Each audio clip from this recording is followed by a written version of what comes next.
चला तर मग बहिणींनो, आज बनवूया एक स्पेशल नाश्ता, सोपा एकदम 5 मिनिटात बनणारा। पहिल्यांदा मिक्सरच्या जारमध्ये 2 ते 3 चमचे बेसन पीठ घ्या। त्यामध्ये आपण मीठ टाकून घ्यायचे, त्यानंतर हिंग घ्यायचे व हळद टाकायचे।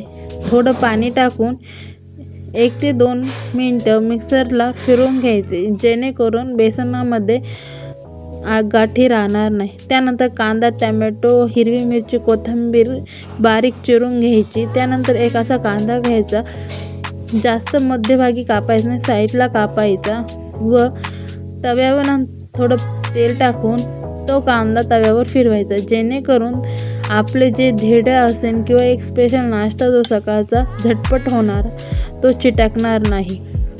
आपल्या तव्यावर असं पसरून घ्यायचे व 2 मिनिटं त्याच्यावर झाकण ठेवायचे, जेणेकरून आपला धिरडे हे कच्चं राहणार नाही। ह्या बाजूने चांगलं परतल्यानंतर आपण त्याला पलटून घेणार आहोत। चांगलं भाजून घ्यायचं दोन्ही साईडना आणि गरमागरम